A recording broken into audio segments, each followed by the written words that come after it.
Welcome back, YouTube. Nice early Sunday morning. Got a little caffeine, as you can see here. Got some rusty cars.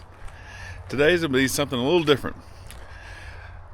About 10 miles from my house, I found out last week that right down the street, there's gonna be an estate sale with a whole bunch of old, rusty, classic cars. So where else would I want to be? I'm gonna walk around and check them out. Unfortunately, I've walked kind of like to the back, to the end of the auction area. Most of the stuff is unfortunately too far gone. If this stuff would have been either inside or under a tarp for maybe 5 more years of its life, would have been a lot of savable stuff here. It isn't the case. A bunch of parts cars, a bunch of projects if you really got the gumption. I don't know. There's a couple cool things we'll talk about. See if see if anybody feels this kind of stuff for future builds on the channel. There's some Tri-Fives, there's some X-frames, bunch of Beetles. Nice variety. A lot of stuff going on here. With auctions, you don't know. Is it going to be cheap? Is it going to be high as a cat's back? You know what happens. Depends if there's 2 people that want the same thing or not. I'm going to just kind of do a little walkthrough, talk about just a couple of them. Like I said, most of them, I'm not going to talk about sidekicks, not my thing. But if there's something cool, like a gold 62 Impala, we may talk about that, or I got my eye on a little Bronco over here. While this isn't our normal content, isn't our builds and sweating away in the shop, let's do something different. Let's have some fun. We can't get our cool projects without coming out and looking at them first. First things first, let's look at this Bronco. We all know that the little baby Broncos, the early ones, are basically unobtainable now. And moving into the later models, some of these have some really cool graphics on them. Like this. Automatic. I don't know. I don't even know enough about these. Like, are they all bucket seat trucks? I don't know. I really don't know. It's got a little rust and some not easy to fix places. Some sort of V8 here. Let's see if we can get in and look at this engine tag. I'm sure the Ford connoisseurs will be able to tell at first sight, but not me. And look who I dragged out here with me. I don't need anything new. Well, good thing we don't have anything new here. This is all old. Very, very old. Overall, it's not terribly rotten. A lot of these off-road trucks, K5s and Broncos, they'll get jumped off in mud holes and will just be absolutely destroyed. This one's not bad. Unfortunately, the top's broken. I don't know if that was already broken or they flipped it upside down and it got ruined that way. All in all, not bad. And the look, it's just got a killer look to it. I think this is the one. This is the one I'm gonna have to swing on. Yee. Well, let's make sure we get this one for a good price. So Chris, being one of my tallest friends, likes the smallest vehicles. He's been eyeballing a Bug forever. There's, I don't know, 4 or 5 here in varying shapes of disrepair. And then he also pointed out on this S10, look at this super retro 80s camper top. Awesome. Yeah, that probably cost a pretty penny back in the day. Got a Wagoneer. People go nutty over these things. I like them. I don't know. I've never really wanted to build one. Uh-oh. You break it, you buy it. Oh, buddy. I haven't disturbed look what's living in here. Oh, wow. Dang. I wonder if you get a... I've also noticed a lot of these cars come with the tree that was holding it down. Oh, yeah. We'll have to point that out for sure. There's another one that Chris's wife was interested in. It's got a tree growing around the hood. Did you see that? We'll check that one out in here in a second. I was just talking about the Suzuki and how they didn't turn me on at all. Chris makes a beeline for it. I love it. Once again, one of the smallest cars on the property. Is it manual? Yeah. Manual, 4-wheel drive. Got some cool graphics on it. Samurai. Don't you remember I used to have a Samurai for all like a day? Yeah. Dude. There you go. This might be the one. Is this one? Well, that's why they make black shoes and white shoes. Golly, this thing is neat. This S10 has a really cool patina look. Really cool. Fortunately, the bed's a little too long for my taste. But it's a good color. Straight shift unit, probably a 2.8. Chain of ownership. Some of the title status on this stuff is a little weird. For whatever reason, they didn't have an auction catalog for these. So some of them, like that one says it has a title, and that one says chain of ownership. And then some of them say like no title, parts only. I don't know. We'll just have to figure this out as we go. We finally figured out how to pop the hood. It was where, Chris? In the glove box. On the, yeah, in the passenger side glove box. You never know what you're going to find under the hood of this old stuff. The horns. The oil cap is the oldest rag known to man. The oil cap isn't oil capping very well. Someone has written in, I guess, grease pencil, 86 Samurais. Probably had a motor put in it. What do you think? You a player on this? Probably. What's your number? We're going to get it on film now so we can tell whether or not you overpaid later. I don't know. 500. 500. Let's do it. 500.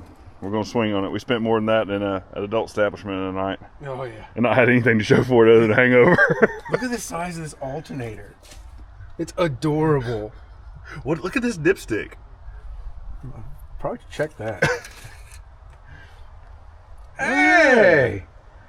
It's black, but Yeah, it's a little not Texas tea. It's not coolant colored. Look at the angle of the distributor. So, I guess I've never looked under the hood of one of these. I think these things are tiny. It's all 3. No, it's 4-cylinder. Oh yeah, 4-cylinder, 5-speed. That's exactly what you don't need. Oh, yeah. It's cool though. It's cool.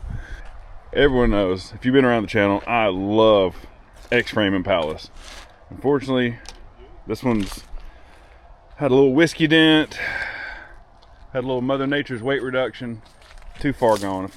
It'd probably be good for some parts and pieces. Just not for me, not this time. Several Tri-Fives out here. You don't see them in the wild very often. There's one inside we'll look at that's pretty dang cool. I'll probably try to take a swing at that one. I'll probably either overpay for it. This one, 57s are cool. Too many doors for me. If it's got 4 doors, it needs to be a wagon, in my opinion. But yeah, once again, good parts car. This one's just a little too far gone. I have no idea what this thing is. It's got a tag on it, therefore it's for sale. Look at this. I mean, 1-inch flanges. I don't know what this thing was. Is it a boiler maybe? Got probably 1.5 inch pipe coming out of it. Oh, it's pretty gnarly. Obviously probably just scrap. Or make a heck of a smoker. My luck could be radioactive. 3rd gen Firebird, Grand Prix. None of this stuff is really tickling my fancy. But who knows, all this stuff will be gone one day and at least we'll have a little documentation of it. Check out this old Plymouth ragtop. Ooh, yeah. Safe bed's gonna need some floors. Once again though, good top irons. Most of the trim is here. Some dash pieces. Probably a part situation. You don't see convertible anything really out in the wild anymore. Next to a, what I think is a 64 Chevelle. That's pretty sweet. Little 67 to 72 F100. Once again, bed's a little long for me. Got a cool look to it. Another early Chevelle. Ford Country Squire station wagon. Pretty sweet. Don't know exactly what year. Small block car, automatic with air conditioning. Got a really cool look and it's surprisingly not that rusty. I mean, this thing hammered with those caps and the wheels freshened up. This thing would be really sweet. I'm taking a wild guess here. I'm gonna say this is like a 66-ish. Oh, spoke a little soon. She's had a little whiskey dent right there, and it's a shame because honestly, this looks This looks pretty fresh. Like they did this pulling it out of the woods. Kind of a shame. Fixable. Fixable. Really cool. Oh, load the kids up. Let's do it. I like it. Here's another early Chevelle that actually has bucket seats in it. That's neat. This one I want to say is a 65 because the grill comes to a point, where the one we just looked at earlier that had a more of a flat grill, I'm pretty sure that's a 64 and this is a 65. Correct me if I'm wrong, but these are neat. Good parts car. Another shame. Big 50s Buick guy, but yeah, I like this one. Yeah, they call this the waterfall grill Buick. They're so stinking cool. A lot of hot rodders used these back in the day for customs. Just, yeah, she's rough. Rough as a night in jail. Early 50s Chevy coupe, or excuse me, 4-door. La Sabre. These are neat. The little Mercedes. I think they call these 190s. And this is one that's got the little tail fins on it. I think this makes it like a late 50s. And it's got the cool little scoop on the cowl. These are pretty sweet. Chris is already eyeballing it. What do you think? Miata suspension swap? Sweet. Wouldn't hold this weight, I'm sure. No. 60 Parkwood wagon. Love 60s. Love wagons. Only time they should have 4 doors in my opinion. Well, also flat tops. I do retract that statement. She's rough. She's rough, fellas. But, you know, if you had, where there's a will, there's a way.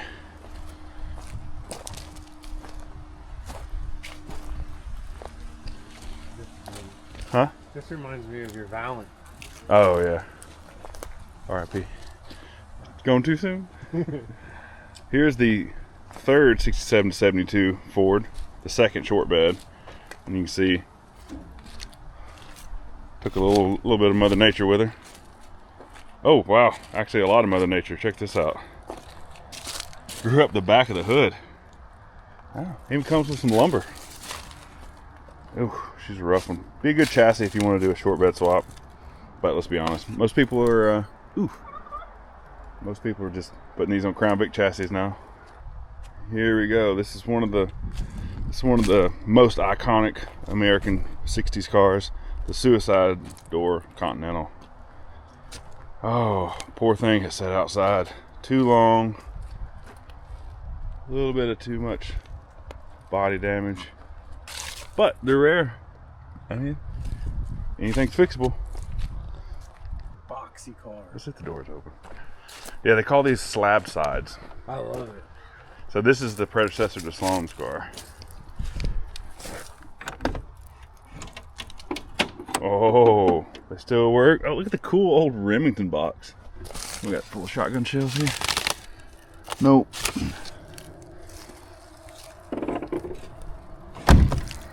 What a piece of Americana.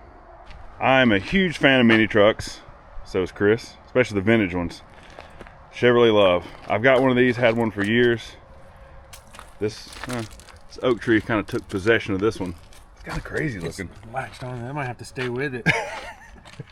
Yeah, that one's staked claim. Pretty neat because you never see them in step side. This is the first one I've seen in person. I've only seen one online that was a step side. Fiberglass bedsides, but a steel bed floor. And this particular truck is very unique because it has what I am 99% sure is factory bucket seats and console. Automatic, which is also rare. Rare to be automatic, rare to have bucket seats, rare to have, this must have been some kind of special order, just a high option truck. Mine has none of this. Might take a swing at this just for the seats. These are also super unique. This is the Type 3 Squareback, they call this. They made a squareback, a fastback, and a notch. This one, someone want to do a little Baja action. Looks like it had some kind of fender flares on it, and the scoops are really sweet. Really sweet. But as you can see, the theme of this video. Oh, yeah. You can see the ground over there from here? There is no floor pan. You can dang near see the car next to it through it. I'm surprised the seat's still there. The back's the same way. These generations of Mustangs are kind of the redheaded stepchild. I like them. They're neat. They have the really cool graphics on them. But, you know, if they have a big following. Because it doesn't have any dents on it. And you wouldn't. Couple Chevy 2 Wagons. You could probably put both together and make one. Now this is probably one of the biggest shames of the whole auction. This is a Ford Skyliner. If no one's ever seen these, it has a factory retractable hardtop. You can see right here the seam. So this whole section lifts up. Well, actually first, the trunk lifts up. This whole section is motorized and lifts up and tucks itself back in there and closed. So you can have like a retractable hardtop or roadster, whatever you want to call it. These cars bring heavy duty money restored. Oh, not my thing, but still a shame. Oh, it had the Continental kit. Fort Lee Motors. Love the old dealership signs. It's a lot. Yeah. Someone that had one of these that maybe needed a back window, some trim, some of the mechanisms, I'm sure all that's still there. I mean, look, this is a 57-ish. Look at the amount of wiring. And look at all the relays and solenoids right there. Someone somewhere needs this to make their really nice car whole. And hopefully it finds a home. This one comes with some free lumber as well. You saw 67 Chevrolet. A couple old box Chevys. A Jeep. I don't speak Jeep very well, but this is definitely one of the older ones. Of course, it's small, so Chris is interested.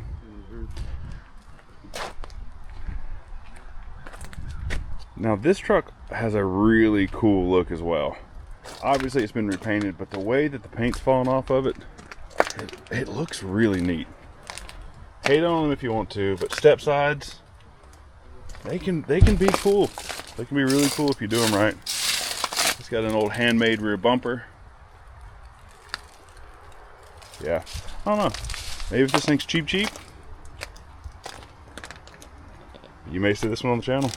Another Crown Vic swap? Who knows? Probably not. Time to put a Raptor under something. 56 Chevy wagon.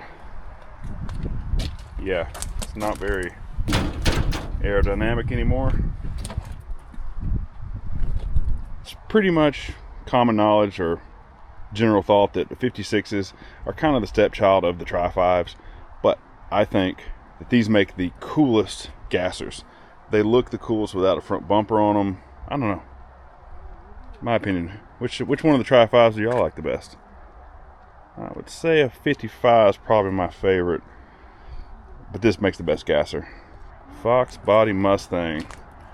4-eyed, 5-liter, 5-speed. It's got a pretty cool patina. You don't really see these things patina often. People that know me know I love drifting. These make pretty good drift cars. Kind of neat to have a patina Fox body drift car. What do you think about drift content? I don't think my normal viewers like it, but hey, that's my hobby. First gen Mustang and another Chevrolet body. I think this makes like 4. I never had the pleasure of meeting the guy that owns this collection, but I think him and I would have got along really well because he has a lot of the same kind of cars I like. A lot of Buicks.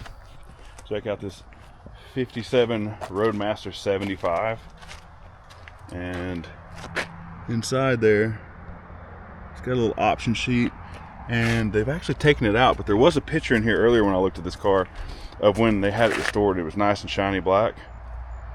Unfortunately, it doesn't say whether it runs or drives. There's no real information on this one, but it's, hey, at the end of the day, it's a 57 Buick. Once again, small car, big guy, match made in heaven. I drove one of these in Birmingham, and my head stuck over the windshield. Yeah, kind of neat. 66 El Camino. She's pretty rough, but this one's savable. You can see now we're on the inside of the building. This is where the much nicer stuff is. We'll give it a little quick walk around, but yeah, I kind of had my eye on this one. After seeing it, it's a little more work than I want to take on. That dang Courier absolutely ruined me for rust repair right now. I have PTSD when I see some of these rusty trucks. There's several here that have been painted in different levels of the restoration process. We'll probably just kind of hot lap through those because, let's be honest, I can't afford them. But just so they're documented, everybody gets to see them. We'll talk about them for a second.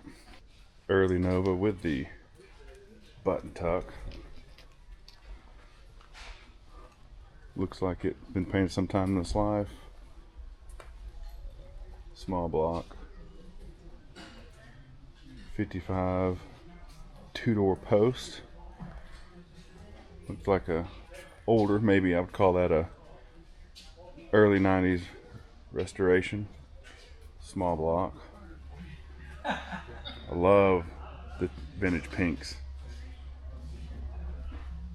Also, what I would say is probably a mid-80s resto. Small block. And this thing. Now, Chris, how tall are you? 6'3". Chris is 6'3". And this truck has got you, bro. It's check this out, SEMA edition, Bluetooth drive shaft.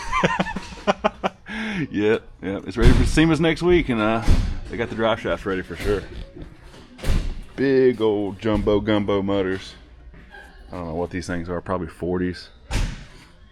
They say this truck has 2,900 miles on it. I'm not going to say it doesn't, but if you had a 2,900 mile short bed fleet side, I don't know if you would do this to it, but maybe. And the reason I say that is it's been off the chassis. They painted the chassis silver. I'm not saying that you wouldn't have done this style, but why would you have repainted the chassis with that low miles? Not sure. What, you see something cool? I just want to see the inside. Oh yeah. Don't want to break anything. Holy shit. Oh yeah, that's pretty inside. Got some little pinstripe touches around on it. It's neat. You need a dang step ladder. I'm not a huge fan of chop tops. Just get that out of the way. I think the only vehicles that need chop tops are 27 to 34 Fords. A lot of people chop these cars I'm about to show you, but just look at it in stock form. They look so good. 1950 Mercury. Oh, these cars are beautiful. They already look like they have a chop top to me. This one's, I don't know, this may be a survivor car. And if it was painted, it was a long time ago. It's got what it looks like lacquer on it. Flathead V8. Look at that big grill. Man, this thing is sweet. I would love to swing on this one, but I can go ahead and tell you, it is way out of my price range. Maybe I can get a loan from the Kearns Bank and Trust.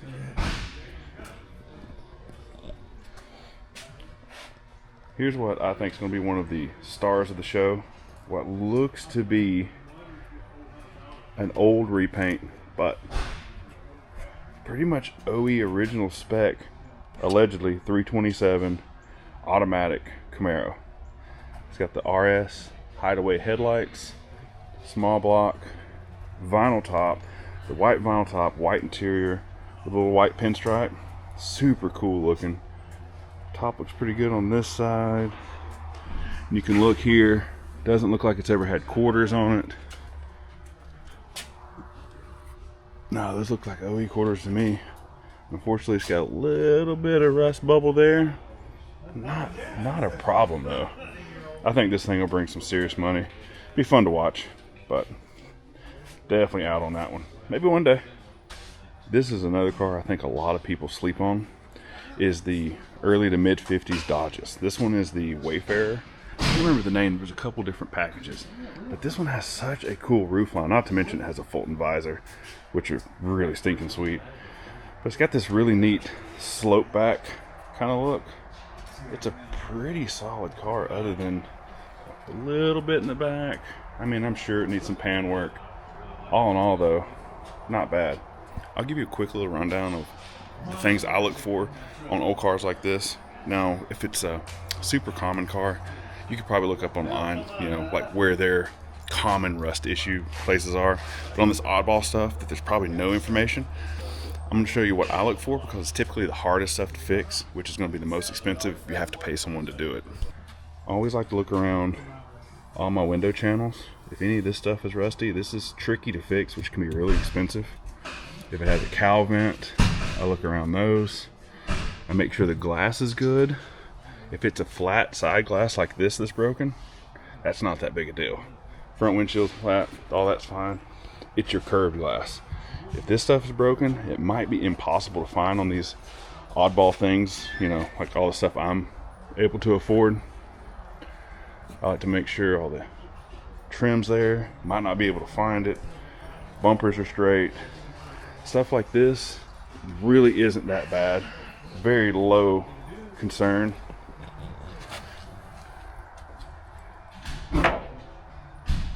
I always check the bottoms of the doors. Once again, very tricky area to repair. If this was a square body C10, you can buy these. 50-ish Wayfarer, you're kind of on your own. Seats are another big thing for me. Yes, you can put later model seats in it. I like the stock ones because you know they're going to fit and bolt in.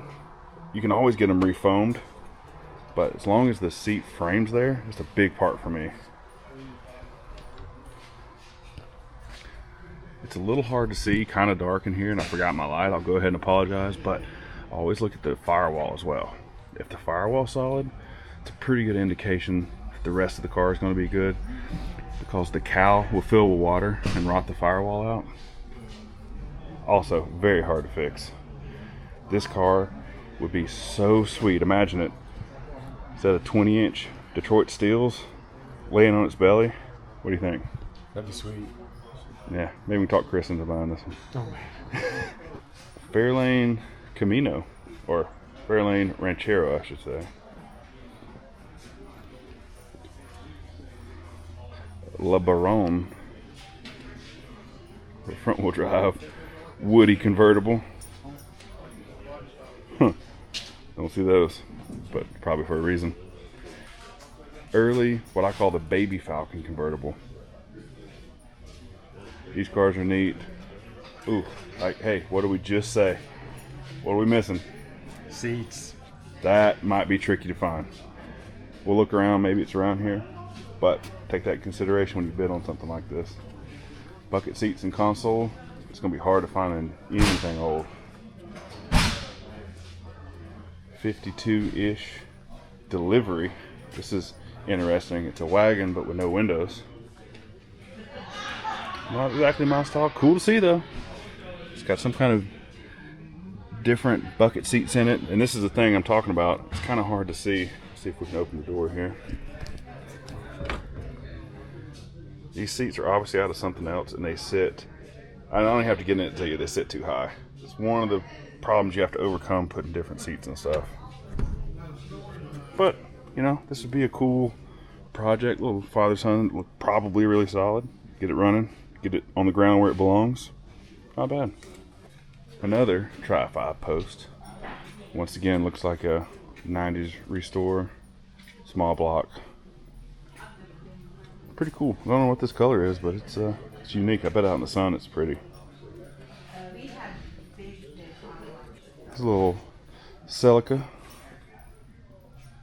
Oh, don't know much about these. I showed this one to Taylor. He had a fit.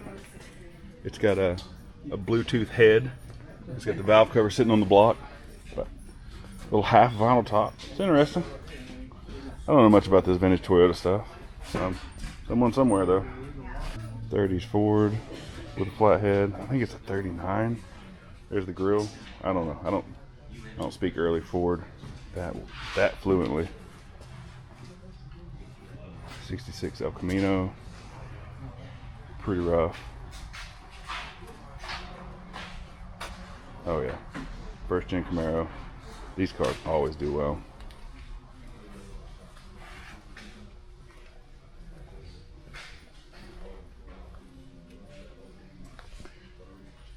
And here is the one I'm most excited about, but most realistic I won't be able to buy. 55, kind of crusty, but crusty in all the right places. It's actually pretty solid down low, but got just a cool, I mean, some people just call this rust. I call it patina because it makes me feel better about myself. 2-door post. How stinking sweet would this be hammered on a big set of billets? Man, this thing is sweet. Check this out.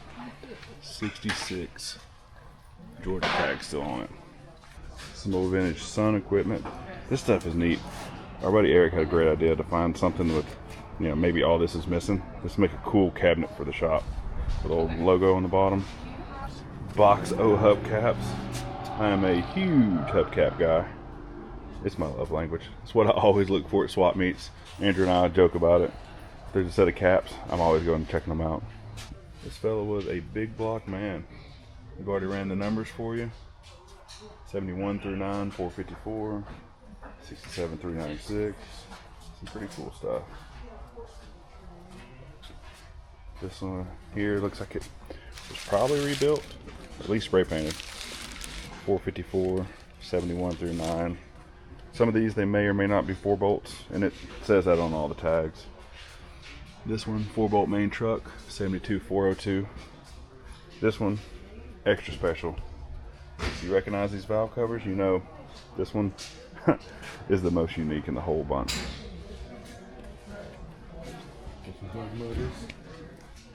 Some little Beetlebug motors, crate 350, but like Eric says, crate ain't always great. Tune port, small block Ford, and another 71 through 9 454. He's a big block man. Some old brake lays, some old toolboxes, some old snap-on or snap-off. Now feel the difference in the drawers in these. They're nice. They're just not as nice as the new ones. Yeah, toolbox technology has came a long way. But you can see the difference between this snap-on logo, which looks like earlier, than that snap-on logo. And the cool thing, and somewhere on the bottom of these things, there's a date code. Or at least I have a 59 model box that has a date code on it, and I think they continue to do that. This little guy right here, I may swing on him. This old Craftsman. That's right up your alley. That's right up my alley. Ugly. Hopefully cheap. Your other toolboxes. Yeah. Yeah, I'm not a snap-on man like you. I have to get on that Craftsman budget.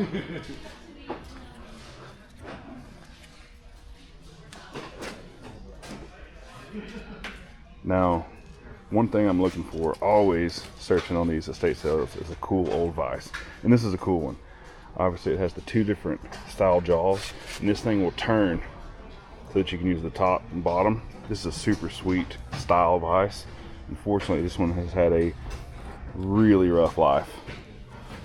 I'd love to have a Wilton Bullet or something like this, but for the time you would spend on it, dang near buy a new one. Some kind of Ford, and hey, you guessed it, another 71 through 9 big block. This one actually has the Tonawanda valve covers on it. Those are all kind of the highlight stuff. What are you going for? Gotta go for the Samurai. He's a Samurai man. I'm gonna go for Bronco and Toolbox. the toolbox. That Wayfarer is kind of calling my name. Or the 50 Merc if I can get along. Or maybe that motor over there. Oh, maybe the special motor that we'll talk about when there's not a lot of people standing around. Chris, you know the difference between a loan and a grant? Nope, never heard of it. So a loan you have to pay back, and a grant you don't. Can I apply for a grant? Yeah. Yeah, me too. On the Brantley Bank of Trust, maybe. Now, I'm not sure of the year model, but this Pontiac has the rare 8-lug wheel option, which is factory. Some people, I've heard them called Super Duty, Heavy Duty, I don't know. But regardless, You never see 8-lug stuff out in the wild. This is really cool. I'm guessing 67. What do you think, Chris? Oh yeah, 67. Yep. That's what my guess too. Pretty stinking sweet. 6 years. This is why you always double check things, just like we talked about. Bottoms of doors. Remember the Bronco? Yikes. You see over there, that one's the same way. Oh. Maybe we'll get some rent from these dirt daubers while we're at it. Dang, that's a shame. The good, the bad, the ugly of auctioning, or buying from auctions. We won some. We lost some. We lost a lot. Actually, only won one thing. It's part of it. But the thing we won was probably the most unique thing we were looking at. Oh yeah, for sure. Yeah, I'm excited about this one. And what I do is when they give you these little bidder cards, I go through and look at write down the lot numbers and descriptions and put about what I would like to pay for something. And this one went for pretty much half of what I expected it to. That's right. 1950 Dodge Wayfarer. Fulton visor. Yeah, it's so stinking cool. Did I need it? No. Did I want it? Of course. I want every old rusty thing that I run across. I don't know. It's a habit. It's a curse. It's whatever. But we were in a place today that was full of people that had the same habit and curse. Yeah, it's whatever. Better than drugs? I don't know. Which one's cheaper, this or drugs? Probably drugs. Anyway, we're going to go. We're going to come tomorrow, load this thing up, take it home. When will we build it? I don't know. We got to actually probably sell something first before we build it. It's always the downside. Yeah, well, we got to find some money somewhere. Yeah. Anyway, until next time, like, share, subscribe, and we'll see you. See ya.